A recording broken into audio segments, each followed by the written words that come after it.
안녕하십니까, 김욱입니다. 여러분들 시험 치르느라 대단히 고생이 많았습니다. 그런데 이 행정법 문제와 관련해서 본다면 여러분들 시험장에서 조금 쾌재를 부르지 않았을까 일이 짐작이 됩니다.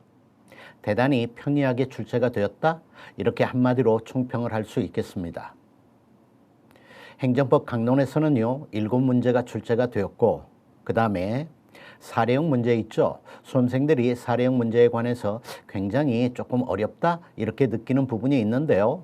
이번에 출제된 사례형 문제는 그렇게 어렵게 출제가 되지 않았을 뿐만 아니라 여러분들이 기본이론을 충실히 수강한다라고 할 것 같으면 출제가 되는 사례형 문제에 관해서는 전부 능히 대처를 할 수가 있습니다. 앞에서도 얘기를 했지만, 그런데 이번에 출제가 된 이 사례형 문제는 굉장히 평이하게 출제가 되어서 정답을 고르는데 어려움이 없었을 겁니다. 그리고 강론에서 아까 7문제가 출제가 됐다고 그랬는데요. 그리고 앞에서 대단히 평이하게 출제가 됐다 이렇게 얘기를 했는데, 그 평이하게 출제가 된 것 중에서도요 강론과 관련해 가지고는 한 2문제 정도는 시험장에서 여러분들이 정답을 고르는데 약간의 시간이 조금 소요가 되지 않았을까 일이 짐작이 됩니다. 그래서요 여러분들 이번에 그 국가직 7급 2022년도 7급 문제와 관련해 가지고는 한 문제 내지는 2문제 이 정도만 틀렸으면은 합격권에 이른다, 이렇게 말할 수 있을 것 같아요. 만약 3문제 이상, 만약 4문제를 틀려버렸다 그러면은요 조금 합격권에 이르는 점수하고는 좀 거리가 있는 것 아니냐 이렇게 생각이 됩니다. 2문제 정도까지는 용서가 될 수 있겠다 이렇게 생각이 됩니다. 자, 그러면 1번 문제부터 마지막 문제까지 여러분들하고 같이 빠른 속도로 해가지고 검토를 해볼 것인데요.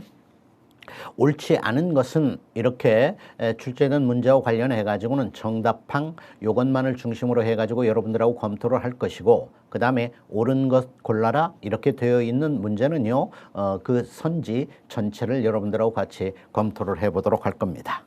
자, 1번부터 보겠습니다. 행정법의 일반 원칙에 대한 설명으로 옳지 않은 것은 다툼이 있으면 판례를 따른다 그랬는데요. 아참, 여러분들은 그 다운로드 받아가지고 자료를 보면 되는데, 이 제가 검토하는 문제는요 나 책형입니다. 나예요, 나. 자, 1번 행정법의 일반 원칙에 대한 설명으로 옳지 않은 것은 다툼이 있으면 판례를 따른다. 2번 문장으로 가겠어요. 행정처분이 수차례에 걸쳐 반복적으로 행해졌다면 그 처분이 위법한 것인 때에도 행정청에 대해 자기 구속력을 갖게 된다 그랬는데, 이거는 어불성설이죠. 이 처분이 위법한 것인 때에도 만약 그게 행정청에 대해서 자기 구속력을 갖게 된다 이렇게 되게 되면은요, 만약 그렇게 보게 되면 법치주의가 붕괴가 된다라고 그랬어요. 그래서 이거는 도저히 허용이 될 수 없는 것입니다. 처분이 위법한 것인 때에는 행정청에 대해서 자기 구속력 인정이 될 수가 없어요. 자, 그래서 정답은 2번이고요. 그 다음에 2번입니다. 행정행위 하자에 대한 설명으로 옳지 않은 것은 다툼이 있으면 판례를 따른다 그랬죠. 3번 문장으로 갑시다. 행정처분이 발해진 후에 헌법재판소가 그 행정처분의 근거가 된 법률을 위헌으로 결정을 했다면 그 행정처분은 특별한 사정이 없는 한 당연무효다 그랬는데, 당연무효가 아니고 취소 사유 있는 것으로 되지요.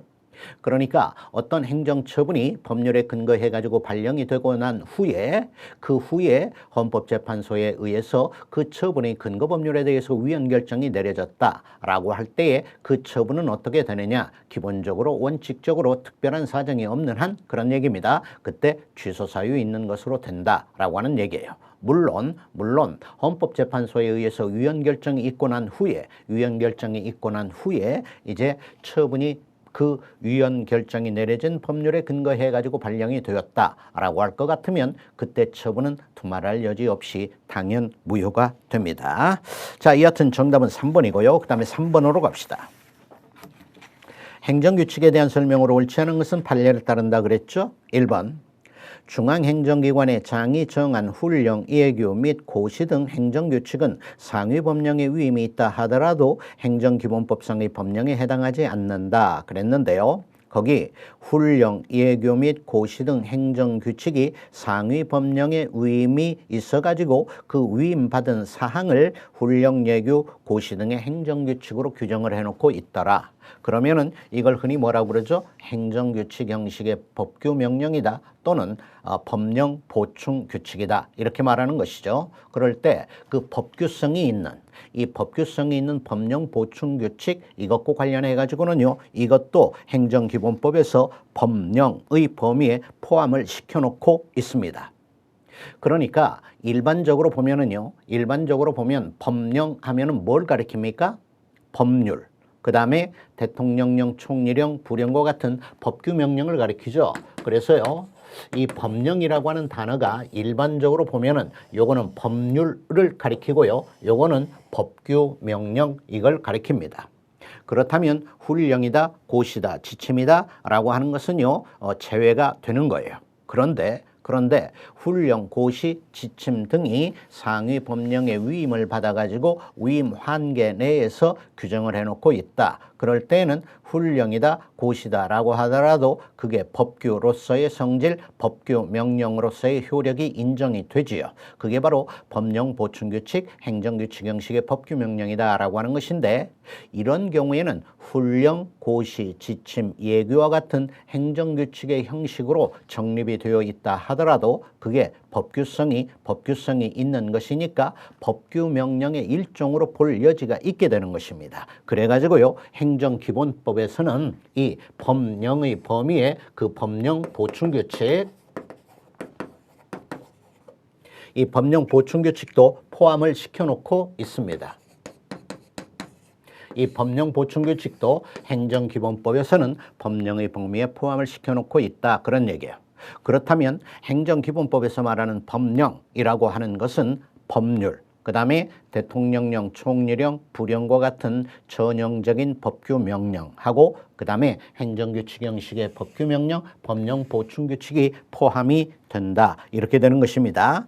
자, 그래서 1번이 틀렸어요. 그 다음 4번입니다.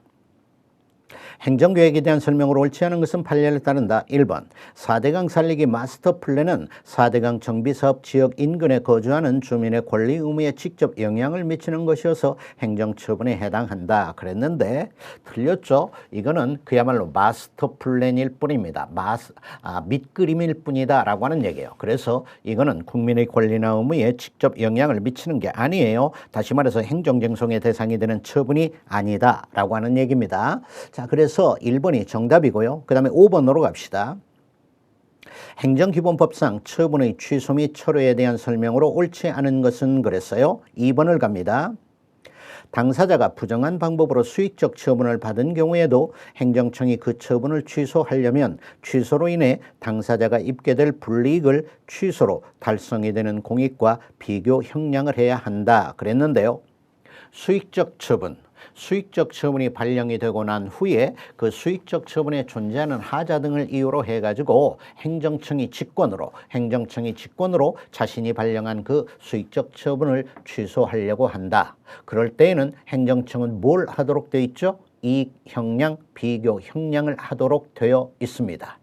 그래가지고 그 이익형량, 비교 형량의 결과 그 수익적 행정처분을 취소해야 될 공익상의 필요가 수익적 행정행위를 취소함에 의해서 상대방이 입게 되는 불이익 이것보다 더 커야 돼요. 그래야만이 행정청은 자신이 발령한 수익적 행정처분을 취소, 철회를 할 수가 있다. 이렇게 되게 되죠. 바로 이러한 이익형량, 비교 형량을 해야 되는 제한이 수익적 행정처분에 대한 행정청의 직권 취소에는 있게 되는 겁니다. 그렇죠. 이렇게 되는데요. 자, 상대방이 그 수익적 행정처분의 발령 과정에서 사기 등의 부정한 방법을 사용을 했다라고 할 것 같으면 이런 경우에는 이익형량, 비교 형량을 할 필요가 없습니다. 그래서요, 이 경우 2번 문장에서 지금 이런 공익과 상대방이 입게 되는 불이익을 비교 형량해야 한다 그랬는데 틀렸어요. 그러니까 지금 당사자가 부정한 방법으로 수익적 처분을 받았다 이랬잖아요. 이럴 때에는 이익형량, 비교 형량의 문제 자체가 없다. 이렇게 되는 것입니다. 그래서 틀렸어요. 그 다음 6번입니다. 행정행위에 대한 설명으로 옳은 것은 다툼이 있음 판례를 따르라 그랬어요. 옳은 것은 이랬죠. 그러니까 전체 문장을 검토하도록 합니다. 2번 문장부터 먼저 보겠어요. 2번. 기한의 도래로 실효한 종전의 허가에 대한 기간 연장 신청은 새로운 허가를 내용으로 하는 행정처분을 구하는 것이 아니라 종전의 허가 처분을 전제로 하여 단순히 그 유효기간을 연장해주는 행정처분을 구하는 것으로 보아야 한다 그랬는데 틀렸죠. 지금 2번 문장에서의 키워드는요. 기한의 도래로 실효가 되었다라고 하는 맨 앞부분입니다. 기한의 도래로 실효 요거예요. 기한의 도래로 실효가 되어버렸으니까요. 이 경우에 종전 허가에 대한 기간 연장 신청은요. 이런 걸 갱신 신청이다 이렇게 말하기도 하는데요. 이런 종전 허가에 대한 기간 연장 신청, 갱신 신청은요. 말만 갱신 신청일 뿐이지 이거는 새로운 허가의 신청이 되는 것입니다. 새로운 허가의 신청이 되는 가장 주된 이유는 바로 맨 앞에 나와 있는 거예요. 기한의 도래로 실효가 되어버렸다라고 하는 얘기입니다. 자, 그래서 틀렸고요. 그 다음 3번 공무원에 대한 당연퇴직의 인사발령은 공무원의 신분을 상실시키는 새로운 형성적 행위이므로 행정소송의 대상이 되는 행정처분이다 그랬는데요. 당연퇴직의 인사발령 이랬는데요. 공무원에 대한 당연퇴직의 인사발령 이거에 의해서 퇴직이 되는 겁니까? 아니죠. 일정한 사실의 발생에 의해서 가령 갑이라고 하는 공무원은 당연퇴직이 된다라고 하는 것을 알려주는 것일 뿐이에요. 그래서요, 이 공무원에 대한 당연퇴직의 인사발령은 행정소송의 대상이 되는 행정처분이 아닙니다. 그 다음 4번 지적공부소관청의 지목변경 신청 반려 행위는 국민의 권리관계에 영향을 미친다라고 볼 수가 없어서 행정처분에 해당하지 않는다 그랬는데요. 지적공부소관청의 지목변경 신청 반려 행위 이 지목 변경 이랬는데요. 지목 변경에 상응하는 건축물의 경우에 있어서는 뭐라 한다라고 그랬죠? 용도 변경이 되게 되는 것입니다. 지목 변경 신청, 용도 변경 신청이 되게 되는데 이 지목 변경 신청이나 용도 변경 신청에 대한 반려는 다 같이 국민의 권리나 의무에 일정한 영향을 미치는 것이어서 행정쟁송의 대상이 되는 행정처분이다. 이렇게 되는 것이죠. 그래서 이것도 틀렸어요. 그 다음에 이제 1번으로 가보니까 상대방에 있는 행정처분이 상대방에게 고지가 되지 아니한 경우에는 특별한 규정이 없는 한 상대방이 다른 경로를 통해 행정처분의 내용을 알게 되었다라고 하더라도 행정처분의 효력은 발생한다라고 볼 수 없다. 맞는 내용이 되죠. 상대방이 있는 처분의 경우에 있어서는 상대방한테 통지가 돼야 됩니다. 상대방한테 고지가 돼야 돼요. 상대방한테 송달이 돼야 됩니다. 그래야 행정처분으로서의 효력이 발생을 할 수 있게 되는 거예요. 그런데 지금 행정청이 상대방한테 통지를 안 해줬습니다. 행정처분에 통지를 안 해줬어요. 그런데 그 상대방이 가령 행정청의 인터넷 홈페이지에 접속을 해가지고 행정청이 자신에게 발령하려고 하는 행정처분의 내용을 알게 되었다. 뭐 이렇게 되었다라고 할 것 같으면 행정처분의 효력이 발생한다라고 볼 수 있겠느냐라고 하는 문제가 있게 되는데요. 아닙니다. 그건 아니다라고 하는 얘기예요. 아닌 이유는 뭐라고요? 좀 전에 얘기한 것처럼 상대방이 있는 행정처분의 경우에 있어서는 행정청이 그 행정처분의 상대방에게 통지를 해줘야 돼요. 송달을 해줘야 됩니다. 고지를 해줘야 된다라고 하는 얘기예요. 이걸 해줘야만이 행정처분의 효력을 발생할 수 있게 되는 겁니다. 그런데 이 경우는 지금 행정청의 상대방에 대한 통지가 없었다는 얘기입니다. 그렇기 때문에 행정처분으로서의 효력이 발생한다라고 볼 수 없다. 이렇게 되는 겁니다. 그래서 1번만 맞는 문장이 되겠어요. 자, 그 다음 7번입니다. 행정 절차에 대한 설명으로 옳지 않은 것은 판례를 따른다 그랬죠? 4번으로 갑시다. 국가공무원법상 직위 해제 처분을 할 경우 처분의 사전 통지 및 의견 청취 등에 관한 행정절차법의 규정은 적용이 된다 그랬는데 틀렸죠? 적용이 안 됩니다. 직위 해제 이것과 관련해 가지고는 행정절차법상의 사전 통지나 의견 청취 등에 관한 규정은 적용이 안 된다라고 보는 게 우리 판례의 태도입니다. 이 직위 해제, 이 일반 공무원의 경우에 있어서는 이 직위 해제 이런 단어로 이걸 표현을 하는데요. 군인의 경우는 이걸 뭘로 표현을 한다라고 그랬죠? 보직 해임이라고 그랬습니다. 보직 해임, 그 다음에 여기 직위 해제 똑같아요. 그래서 행정절차법상의 사전 통지나 의견 청취 등에 관한 규정은 적용이 안 된다. 이렇게 보는 것입니다. 그리고 이 직위 해제나 군인의 경우에 있어서 보직 해임 이렇게 하게 되면 공무원으로서의 일반 공무원으로서의 신분, 그 다음에 군인으로서의 신분 이게 상실이 됩니까? 아니죠. 직위 해제, 보직 해임 이런 게 있게 되면은요 공무원으로서의 그다음에 군인으로서의 신분은 그대로 있지만 다만 일을 안 맡기는 거예요. 직무 담임만을 해제를 시키는 것이 되게 됩니다. 자, 이와 관련해 가지고 우리 판례는요. 우리 판례는 어떤 신분이 있죠. 신분 자체의 변동, 신분 자체의 변동을 초래하는 처분과 관련해 가지고는요. 행정절차법상의 사전통지나 의견 청취 절차에 관한 규정이 적용된다. 신분 자체의 변동입니다. 적용된다. 이렇게 보게 돼요. 그런데 그게 아닌 이러한 직위해제나 보직해임과 관련된 경우에 있어서는 행정절차법상의 사전통지나 의견 청취에 관한 규정은 적용이 안 된다. 이렇게 보게 됩니다. 자, 그래서 4번이 틀렸어요. 그 다음 8번입니다. 행정조사에 대한 설명으로 옳지 않은 것입니다. 3번 문장으로 갑시다.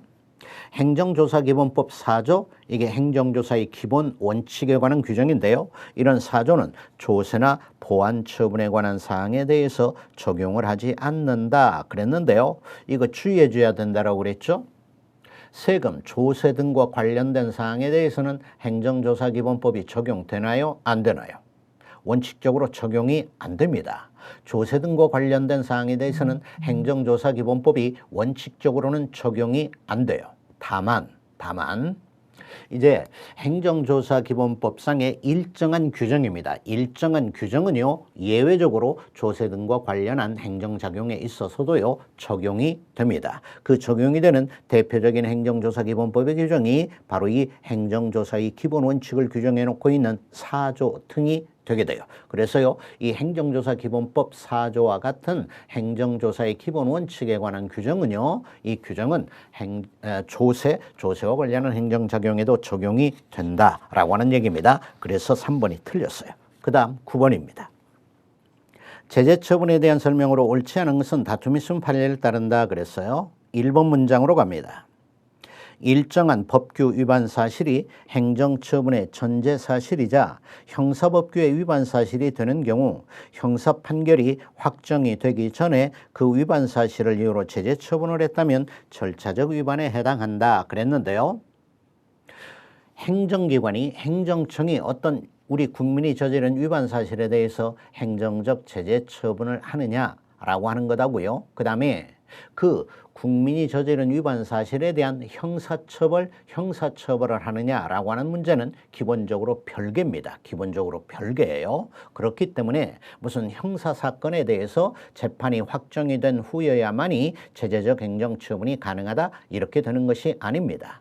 그 형사사건에 대한 형사재판의 확정 여부와는 관계없이 위반 사실에 대한 행정적 제재 처분은 기본적으로 가능한 것입니다. 그렇기 때문에 일정한 법규 위반 사실이 행정처분의 전제 사실이자 형사법규의 위반 사실이 되는 경우 형사 판결이 확정이 되기 전에 그 위반 사실을 이유로 제재 처분을 했다라고 하여 이게 무슨 절차적 위반에 해당이 된다 이렇게 되는 것이 아닙니다. 이런 것은 그 행정적 제재 처분의 위법 사유로 될 수가 없는 겁니다. 자, 그래서 정답은 1번이 되겠어요. 그 다음 10번으로 갑니다. 항고소송에 대한 판례 입장으로 옳은 것만을 모두 골라라 그랬습니다. 기억. 건축물대장 소관청의 용도 변경 신청 거부 행위는 국민의 권리관계에 영향을 미치는 것으로서 항고소송의 대상이 되는 행정처분에 해당한다 그랬죠. 맞는 내용입니다. 이미 아까 앞에서 얘기했죠. 토지의 경우는 지목 변경, 그 다음에 건축물의 경우는 용도 변경이라 했습니다. 이런 용도 변경 신청 거부 반려, 이거는 항고소송의 대상이 되는 행정처분에 해당이 되고요. 그 다음에 니은. 자동차 운전면허 대장에 일정한 사항을 등재를 하는 행위와 운전 경력 증명서상의 기재 행위는 행정소송의 대상이 되는 독립한 행정처분으로 볼 수 없다. 그렇죠? 자동차 운전면허 대장 등의 일정한 사항을 등재를 하는 행위 등은 행정소송의 대상이 되는 행정처분이 아닙니다. 그죠? 이것은 단순한 행정사무 처리의 편의를 위해 가지고 행정기관이 대장을 마련해 가지고 그 마련을 한 대장에 일정한 사항을 기재를 하는 것일 뿐입니다. 그렇고요. 그 다음에 디귿. 병역법에 따라 관할 지방병무청장이 1차로 병역 의무 기피자 인적사항 공개 대상자 결정을 하고 그 다음에 그에 따라 병무청장이 같은 내용으로 최종적 공개 결정을 했더라도 해당 공개 대상자는 관할 지방병무청장의 공개 대상자 결정을 다툴 수 있다 이랬는데요. 지금 지방병무청장이 1차로 병역 의무 기피자 인적사항 공개 대상자 결정을 하고 1차적으로 지방병무청장이 이렇게 하고 그 다음에 최종적으로 병무청장이 최종적 공개 결정을 한 겁니다. 그렇다면 지방병무청장이 한 그 1차적인 행위, 이거는 중간 단계에서의 행위일 뿐이에요. 그러니까 이거는 행정쟁송의 대상이 되는 처분이 아닌 겁니다. 병무청장이 한 최종적 공개 결정, 이게 행정쟁송의 대상이 되는 처분이다. 이렇게 되는 것입니다. 그래서 디귿 문장은 틀렸어요. 그 다음 리얼. 한국마사회가 조교사 또는 기수의 면허를 취소하는 것은 국가 기타 행정기관으로부터 위탁받은 행정권한의 행사가 아니라 일반 사법상의 법률관계에서 이루어지는 단체 내부에서의 징계 내지 제재 처분일 뿐이다. 그렇죠? 한국마사회, 이거는 행정청도 아니고요. 한국마사회는 행정청도 아니고 한국마사회가 이렇게 하는 무슨 조교사나 기수의 면허를 취소하는 거, 이것도 따라서 행정쟁송의 대상이 되는 처분이 아닙니다. 사법상의 행위일 뿐이에요. 그래서 리을도 맞습니다. 디귿만 틀렸어요. 기역, 니은, 리을은 맞고 디귿은 틀렸습니다. 정답은 2번. 그 다음 11번입니다. 행정심판법에 따른 행정심판기관이 아닌 특별행정심판기관에 의해서 처리가 되는 특별행정심판에 해당하는 것만을 모두 고른다면 그랬습니다. 거기에 국세기본법상의 조세심판, 도로교통법상의 행정심판, 국가공무법상의 소청심사, 그 다음에 공익사업을 위한 토지 등의 취득 및 보상에 관한 법률상 토지 수용 재결에 대한 이신청일이 되어 있는데요. 이 중에서 니은 도로교통법상의 행정심판이 있죠. 이 도로교통법상의 행정심판은 일반 행정심판입니다. 그래서요, 이 도로교통법상의 행정심판은 기본적으로 그 행정심판법 있죠. 행정심판법에 따라서 진행이 되는 겁니다. 기역, 디귿, 리을은요, 다 특별 행정심판에 해당이 됩니다. 그래서 정답은 2번, 그 다음에 12번. 행정벌에 대한 설명으로 옳지 않은 것은 다툼이 있으면 판례를 따른다 이랬어요. 1번, 옳지 않은 것이니까 우리 4번으로 갑시다. 질서위반의 규제법상 법원의 과태료 재판이 확정이 된 후에는 법률이 변경이 되어 그 행위가 질서위반 행위에 해당하지 아니하게 된 경우라 하더라도 과태료의 집행을 면제하지 못한다 그랬는데요. 과태료에 관한 과태료에 관한 재판이 확정이 되었다. 이런 경우에 있어서도요. 그 뒤에 법률이 변경이 되어 가지고 그 행위가 질서위반 행위에 해당하지 않게 되었다. 이럴 때에는요. 과태료의 집행을 면제하도록 되어 있습니다. 그래서 과태료 집행을 면제하지 못한다. 틀렸어요. 그 다음 13번. 정보공개에 대한 판례 입장으로 옳지 않은 거 우리 2번 문장으로 갑시다. 정보공개 청구에 대해 행정청이 전부 공개 결정을 하는 경우에는 청구인이 지정한 정보공개 방법에 의하지 않았다 하더라도 청구인은 이것을 다툴 수 없다 그랬는데요. 틀렸죠? 그 청구인이 지정한 정보 공개 방법입니다. 청구인이 지정한 정보 공개 방법대로 공개를 안 해주고 다른 방법으로 공개를 해줬다. 공공기관이 이럴 것 같으면 그 정보 공개 방법이 있죠. 정보 공개 방법에 대해서 공공기관이 거부를 한 것이 되게 됩니다. 그러니까 정보를 공개를 해주면서 그 청구인이 지정한 정보 공개 방법대로 이제 공개를 안 해줬다라고 할 것 같으면 아까 공개를 해줬다라고 그랬잖아요. 그런데 지정한 방법대로 공개를 한 건 아니지 않습니까? 그렇다면 이런 경우는 바로 일부 거부가 되는 것입니다. 그래서요, 일부 거부에 해당이 되는 정보 공개 방법과 관련해 가지고 소송을 제기해 가지고 청구인은 다툴 수 있는 겁니다. 그래서 틀렸다. 이렇게 되게 되는 겁니다. 됐어요. 그래서 정답은 2번이 되겠습니다. 그 다음에 14번으로 갑시다. 부작위 위법 확인 소송에 대한 설명으로 옳지 않은 거 우리 4번을 갑니다. 부작위 위법 확인 소송은 행정심판 등 전심 절차를 거친 경우라 하더라도 행정소송법 20조가 정한 제소기간 내에 제기해야 하는 건 아니다. 틀렸죠? 부작위 위법 확인 소송에는 쟁송 제기 기간의 제한, 제소 기간의 제한이 있나요? 없나요? 없죠? 그런데 있죠. 제가 기본적으로 시간에 그렇게 강의를 하는데요. 부작위법확인 소송의 경우는 제소기간에 제한이 없다. 그런데 있다. 이렇게 얘기를 합니다. 그래서 없다. 그런데 있다. 이랬죠. 이게 지금 이 부작위법 확인 소송에 제소기간의 제한이 있는 경우가 어떤 때죠? 바로 행정심판입니다. 행정심판에 대한 재결이에요. 행정심판에 대한 재결을 거친 경우 이런 때에는 부작위법 확인 소송이라 하더라도 제소기간의 제한이 있습니다. 그럴 때 그 제소기간은 지금 행정심판에 대한 재결이 있은 경우이니 이제 재결서 정본을 송달받은 날로부터 90일, 그 다음에 재결이 있은 날로부터 1년, 그 다음에 정당한 사유 이렇게 되는 것입니다. 자, 그래서 4번 문장은 틀렸어요. 그 다음에 15번입니다. 국가배상에 대한 판례 입장으로 옳은 것 이랬습니다. 1번 문장부터 보겠어요.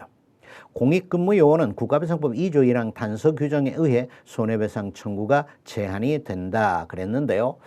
공익근무요원 이것과 관련해가지고 제가 농담 반 진담 반 그래가지고요. 기본요리 시간에 여러분들한테 어떻게 얘기합니까? 공익도 군인이냐 뭐 이런 식으로 제가 강의를 하고 그랬었습니다. 공익근무요원은 우리 판례에 의할 때 국가배상법 2조 1항 단서가 적용이 되는 자가 아니죠. 그래서 틀렸습니다. 그 다음 외국인이 피해자인 경우에는 해당 국가와 상호 보증이 있을 때에만 국가배상법이 적용이 되며 여기까지는 맞죠. 우리 국가배상법은 상호주의, 상호보증주의를 규정하고 있죠. 이럴 때에만 국가배상법이 적용이 되며 상호보증은 해당 국가와 조약이 체결이 되어 있어야 한다 그랬는데요. 해당 국가와 조약이 체결이 되어 있어야 된다라고 하는 사정이 있어야만 상호보증이 있는 것으로 되느냐라고 하는 문제가 있게 되는데 이와 관련해서 우리 판례, 우리 대법원 아니다라고 하는 얘기입니다. 그러니까 그 나라도 우리나라 국민이 그 나라에서 손해를 입었을 때 그 나라가 배상 책임을 지는 것으로 인정이 될 수 있겠다. 이렇게 해석이 될 수 있겠다라고 하는 정도만 있으면 상호 보증은 있다. 이렇게 보게 돼요. 그래서요. 꼭 조약이 체결이 되어 있어야만이 상호 보증이 있는 거다. 이렇게 되는 건 아닙니다. 틀렸어요. 그 다음 4번으로 갑시다. 4번. 직무집행과 관련하여 공상을 입은 군인이 먼저 국가배상법에 따라 손해배상금을 지급받았다면 국가유공자 등 예우 및 지원에 관한 법률이 정한 보상금 등 보훈급여금의 지급을 청구하는 것은 이중배상금지 원칙에 따라 인정되지 않는다 그랬는데 틀렸죠? 이거는 선후 관계가 중요하다라고 그랬습니다. 그렇죠? 먼저 국가유공자법에 따라서 보상금 등을 지급받았다. 그럴 것 같으면 국가배상법에 의한 배상 청구 못하죠. 그런데 그게 아니라 국가배상법에 의한 배상 청구를 받고 난 후에 국가유공자법에 의한 보상 청구할 수 있느냐 이 문제가 있는데 그건 가능하다라고 보는 게 우리 판례죠. 그래서요 4번 문장 틀렸어요. 그 다음에 3번. 공무원에 대한 전보 인사가 인사권을 다소 부적절하게 행사한 것으로 볼 여지가 있다 하더라도 그러한 사유만으로 그 전보 인사가 당연히 불법 행위를 구성한다라고 볼 수는 없겠다. 맞는 문장입니다.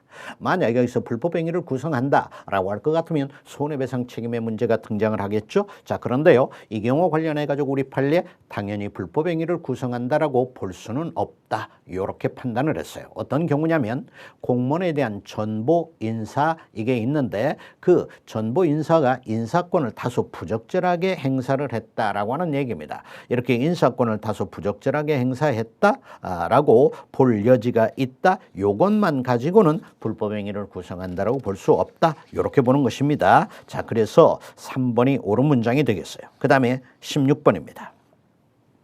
공무원법상 소청심사와 징계에 대한 설명으로 옳은 것 그랬습니다. 1번. 소청심사위원회는 소청심사를 할 때 필요하면 검증, 감정, 그 밖에 사실조사를 할 수 있으나 증인을 소환할 수는 없다 그랬는데요.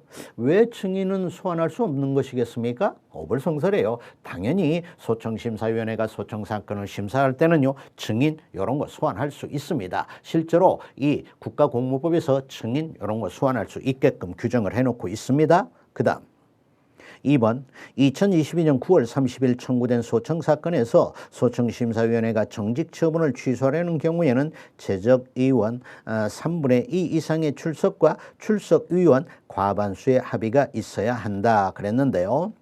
이 소청심사위원회가 소청 사건에서 행정청이 한 처분을 취소하려면 이렇게 제적위원 3분의 2 이상의 출석과 출석위원 과반수의 합의가 있어야 합니다. 그런데요, 다만 중징계 있죠. 중징계를 취소하려고 할 때는 3분의 2 이상의 출석과 그 다음에 출석위원 3분의 2 이상의 합의가 있어야 된다. 이렇게 국가공무법에서 규정을 해놓고 있습니다. 보다 더 가중해서 규정을 해놓고 있다. 그런 얘기입니다. 그러니까 행정청이 한 처분이 중징계더라. 그런데 소청심사위원회가 그 행정청의 한 처분을 취소한다. 이렇게 하려면 가중된 그 의결 정족수 요걸 규정해 놓고 있어요. 3분의 2 이상의 출석, 그 다음에 출석 3분의 2 이상의 합의 이렇게 되어 있습니다. 그 다음 본인의 의사에 반하여 파면 처분을 하면 그 처분을 한 날로부터 60일 이내에는 후임자의 보충 발령을 하지 못한다 그랬는데요. 후임자의 보충 발령이 유예되는 기간은 원칙적으로 40일입니다. 60일이 아니에요. 그래서 틀렸습니다. 그 다음 4번 파면과 해임은 징계위원회의 의결을 거쳐 각 임용권자 또는 임용권을 위임한 상급 감독기관에 장의한다. 그렇습니다. 4번이 옳은 내용이 되겠어요. 그 다음에 17번입니다. 지방자치단체의 조례에 대한 설명으로 옳은 것 1번 지방자치단체는 조례를 위반하는 행위에 대해 조례에서 3천만 원 이하의 과태료를 정할 수 있다 그랬는데요. 이 조례를 위반하는 행위에 대해서 지자체는 조례로 1천만 원 이하의 과태료를 정할 수 있습니다. 그래서 틀렸고요. 그 다음 기관의 위임 사무에 있어서 그에 관한 개별 법령에서 일정한 사항을 조례로 정하도록 위임하고 있는 경우 위임받은 사항에 관하여 개별 법령의 취지에 부합하는 범위 내에서라도 위임 조례를 정할 수는 없다. 그랬는데 이 2번 문장은 국어적인 측면에서 보더라도 이게 말이 안 되는 것 아닙니까? 이 기관 위임 사무와 관련해 가지고 개별 법령에서 일정한 사항을 조례로 정하도록 위임을 해놓고 있다 이랬잖아요. 그러면 그 법령이 위헌이 아닌 한은 위법이 아닌 한은 이 법령에 따라 가지고 지방자치단체 조례 제정할 수 있겠죠. 그럴 때 제정이 되는 조례를 흔히 위임 조례라고 합니다. 그래서 위임 조례 이 경우 제정할 수 있는 겁니다. 그다음 법령에서 조례로 정하도록 위임한 사항은 그 법령의 하위 법령에서 그 위임의 내용과 범위를 제한하거나 직접 규정을 할 수는 없다. 그렇습니다. 법령에서 조례로 정하도록 위임을 해놓고 있다. 이럴 것 같으면은요, 그 사항은 조례로 정하는 것이지 그 법령의 하위 법령에서 그 위임의 내용과 범위를 제한한다. 하위 법령에서 그 조례로 정하도록 조례에 위임해버린 걸 직접 규정을 한다. 요건 안 됩니다. 맞고요. 그 다음 지방자치단체 사무의 민간 위탁에 관하여 지방의회의 사전 동의를 받도록 한 조례안은 민간 위탁의 권한을 지방자치단체장으로부터 박탈하려는 것으로 지방자치단체장의 집행권을 본질적으로 침해하는 것이다. 그랬는데요. 이거는 지방자치단체 사무의 민간 위탁과 관련된 내용이지 않습니까? 그렇다면 여기에는 그 지방의회도 일정한 그 관여를 할 수 있다라고 봐야 됩니다. 그렇기 때문에 이게 이렇게 지방의회 사전 동의를 받도록 해놓고 있다라고 해서 이게 지방자치단체장의 집행권한을 본질적으로 침해한다라고 볼 수는 없을 겁니다. 우리 판례도 이 경우 지방자치단체장의 집행권한을 본질적으로 침해하는 건 아니다. 이렇게 봤습니다. 그래서 틀립니다. 그 다음 18번이 되겠어요. 지방자치법상 국가의 지도감독에 대한 설명으로 옳지 않은 것 2번 문장으로 갑니다.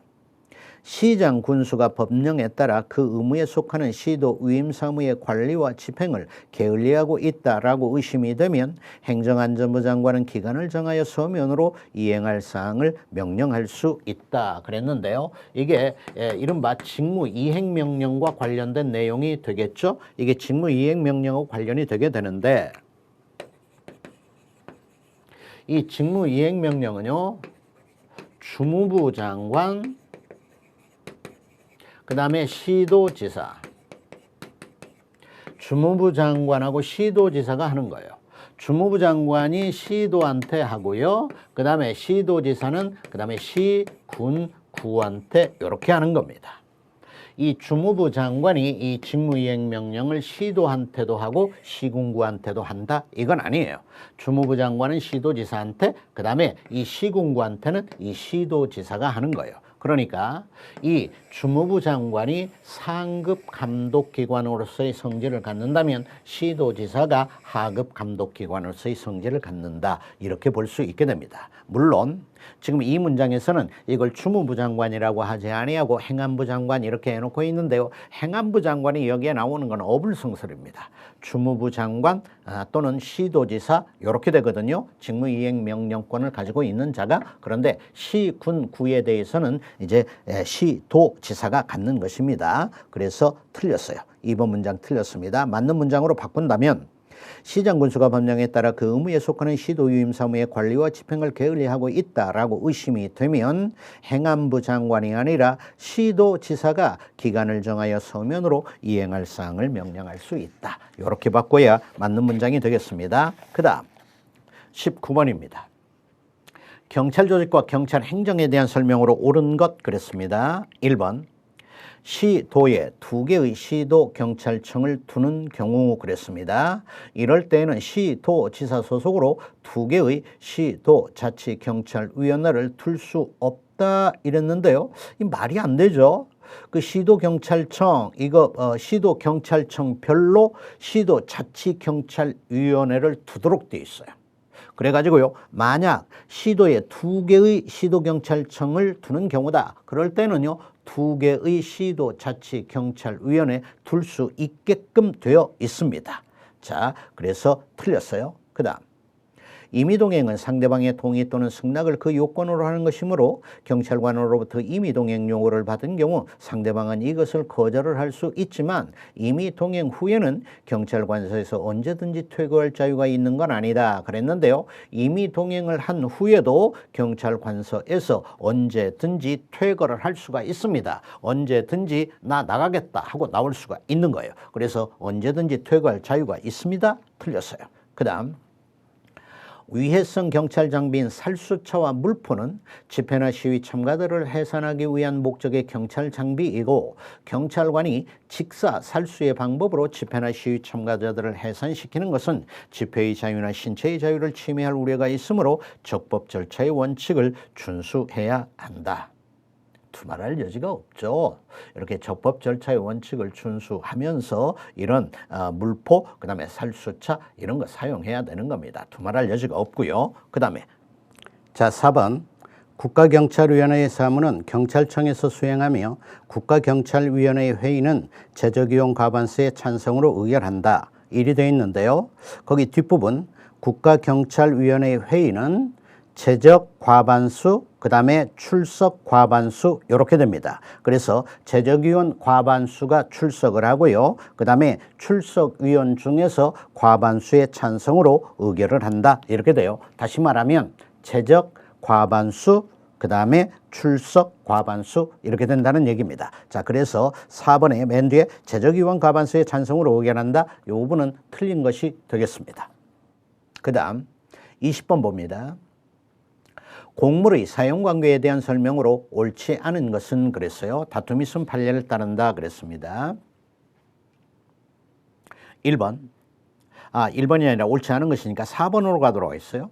공공용물에 관해 적법한 개발 행위 등이 이루어짐으로 말미암아 이에 대한 일정 범위의 사람들의 일반 사용이 종전에 비해 제한받게 되었다면 원칙적으로 그로 인한 불이익은 손실보상의 대상이 되는 특별한 손실에 해당이 된다 그랬는데 이거는 우리가 누차 보는 내용이죠. 이거는 손실보상의 대상이 되는 특별한 이상의 특별한 손실에 해당하지 않습니다. 그래서 틀렸고요. 그 다음에 21번 사회보장기본법에 대한 설명으로 옳지 않은 거 1번입니다.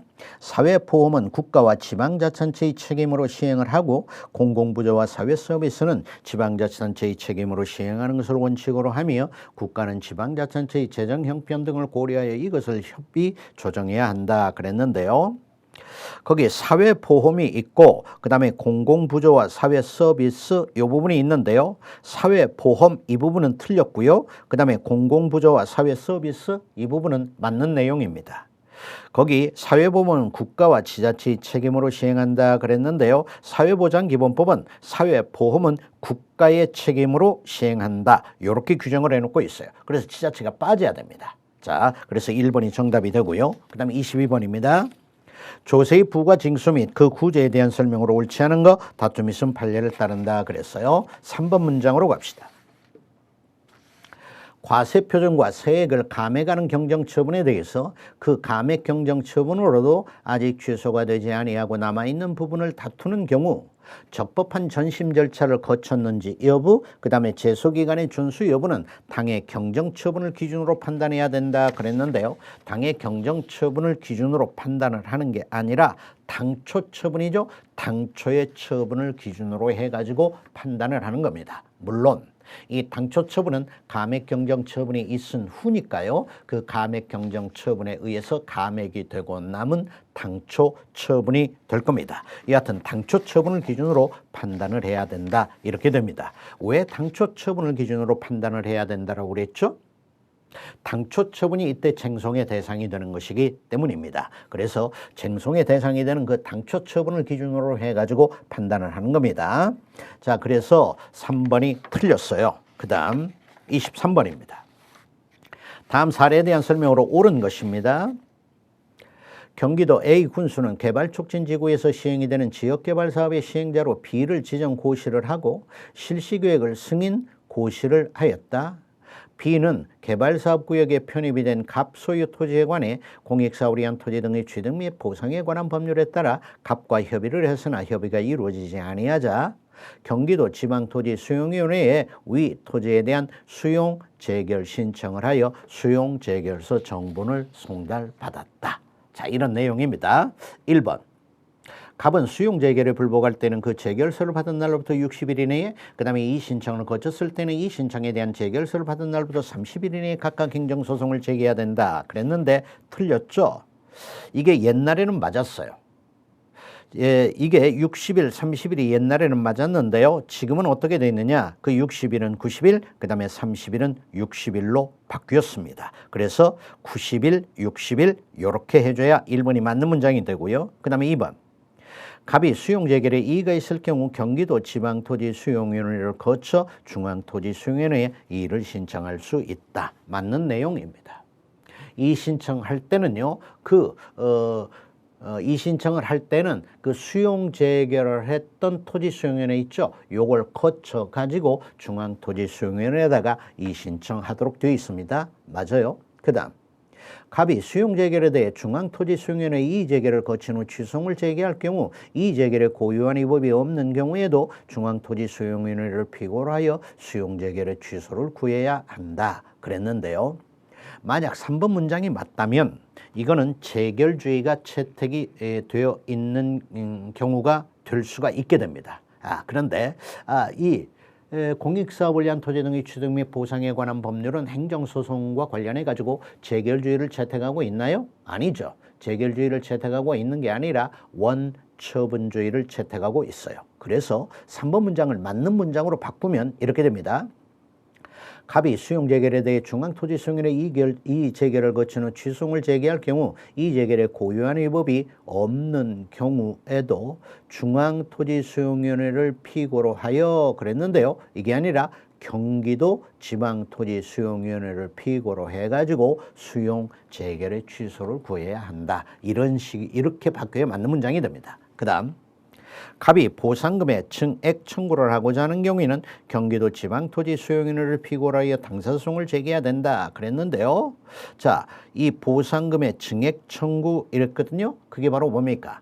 토지보상법상의 그 유명한 보상금 증감 청구 소송이라고 하는 것이에요. 이 보상금 증감 청구 소송의 경우에 있어서 피고의 재결청은 빠지죠. 여기서 재결청은 경기도 지방토지수용위원회가 됩니다. 그래서요, 이때 경기도 지방토지수용위원회를 피고로 틀렸어요. 경기도 지방토지수용위원회를 피고로 하는 게 아니라 사업시행자를 피고로 해가지고 사업시행자가 누굽니까? B죠. 그러니까 B를 피고로 해가지고 당사자 소송을 제기해야 된다. 이렇게 돼야 맞는 문장이 됩니다. 정답은 2번이고요. 그 다음에 24번입니다. 다음 사례에 대한 설명으로 옳지 않은 것입니다. 갑은 구 주택건설촉진법상 아파트를 건설하기 위해 관할행정청인 A시장으로부터 주택건설사업계획 승인을 받았는데 그 후 을에게 위 주택건설사업에 관한 일체의 권리를 양도를 했다. 을은 A시장에 대해 사업 주체가 변경이 되었음을 이유로 사업계획 변경 승인 신청서를 제출을 했는데 A시장은 사업계획 승인을 받은 날로부터 4년여 동안이나 공사에 착수를 하지 않고 있다라고 하는 걸 이유로 주택건설사업계획 승인을 취소한다라고 갑과 을에게 통지를 하고 을의 사업계획 변경 승인 신청을 반려를 했더라라고 하는 얘기입니다. 자, 이 경우와 관련해 가지고 3번 문장을 가보시라. 주택건설사업계획 승인 취소 처분이 갑과 을에게 통지가 같이 되었다 하더라도 아직 을이 사업계획 변경 승인을 받지 못한 이상 을로서는 자신에 대한 것이든 갑에 대한 것이든 사업계획 승인 취소를 다툴 원고적 격은 인정되지 않는다. 그랬는데 틀렸죠? 여기 을한테 행정청이 해준 통지는 행정쟁송의 대상이 되는 처분이 아니죠. 그래서 이제 갑한테 행정청이 한 그 통지 있죠. 사업계획 주택건설 사업계획 승인 취소 처분의 통지를 해준 거. 갑한테 해준 것입니다. 그러니까 갑이 양도인이 되겠네. 그 갑한테 해준 거예요. 이거에 대해서 을은 그거에 대해서 취소를 구하는 소송을 제기해가지고 다툴 수 있는 법률상 이익이 인정이 됩니다. 왜 이렇게 을은 이 경우 제3자가 될 거 아닙니까? 그럴 때 제3자인 을에게 원고적 격이 인정이 되냐 하면은요, 그 을이라고 하는 자는 지금 갑하고 양수 계약을 맺어가지고 그 사업을 넘겨받을 수 있는 지위에 있는 자지 않습니까? 그런데 행정청이 갑한테 대한 이 사업계획 승인 처분을 취소를 해버리면 그걸 못 넘겨받게 된다는 얘기입니다. 그렇기 때문에 그걸 다툴 수 있는 법률상 이익이 을에게 제3자에게 인정이 되게 되는 겁니다. 자, 그래서 3번은 틀렸어요. 그 다음 25번입니다. 공법상 계약에 대한 설명으로 옳지 않은 것은 그랬는데요. 1번, 2번, 3번 문장이 있고요. 그 다음에 4번 문장이 있습니다. 4번 문장을 가도록 하겠어요. 민간투자사업 실시협약을 체결한 당사자가 공법상 당사자 소송에 의해 그 실시협약에 따른 재정지원금의 지급을 구하는 경우에 그랬습니다. 우선 여기까지 보게 되면은요, 이 민간투자사업 실시협약, 이거는 대표적인 공법상 계약으로서의 성질을 갖는다라고 그랬습니다. 그렇기 때문에 이 민간투자사업 실시협약을 체결한 당사자가 공법상 당사자 소송에 의해 그 실시협약에 따른 재정지원금의 지급을 구한다. 이거는 타당해요. 그렇죠? 두말할 여지가 없습니다. 그 다음에 이럴 때에 수소법원은 주무관청이 재정지원 금액을 산정한 절차 등의 위법이 있는지 여부를 심사할 수는 있지만 실시협약에 따른 적정한 재정지원 금액이 얼마인지 이걸 구체적으로 심리 판단할 수는 없다 그랬는데요. 이 뒷부분이 있잖아요. 뒷부분과 관련해 가지고 이제 수험생이 약간 의구심을 시험장에서 가졌을 수 있습니다. 그런데 1번, 2번, 3번 문장은요, 다 여러분들이 그동안 공부를 한 내용이에요. 그렇기 때문에 1번, 2번, 3번 문장은 다 옳은 문장이었거든요. 그러니까 이제 상대적으로 우리가 시험장에서 정답을 4번으로 고를 수밖에 없게 되는데요. 그렇다면 이 4번 문장이 어디가 틀렸냐라고 하는 얘기인데요. 그럴 때 맨 마지막 부분, 실시협약에 따른 적정한 재정 지원 금액이 얼마인지 요것까지를 구체적으로 심리 판단할 수 있다. 우리 판례가 이렇게 판단을 했어요. 그렇기 때문에 4번 문장이 그 뒷부분 때문에 틀린 내용이 되게 됩니다. 자, 이렇게 해가지고 조금 빠른 속도지만은요, 여러분들하고 25문제를 처음부터 다 검토를 해 보았습니다. 여러분들 어떻습니까? 이 결과에 의할 때 만족할 만 합니까? 아마 모르긴 몰라도요, 조금 기본이론, 그 다음에 문제풀이, 그 다음에 판례심화 이런 과정을 충실히 밟아왔다라고 할 것 같으면은요, 아마 다 맞았을 수도 있을 겁니다.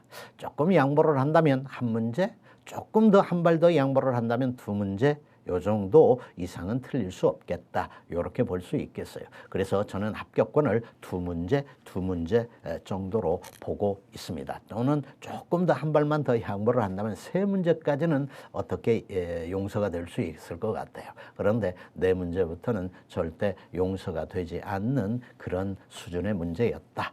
이렇게 평가할 수 있겠습니다.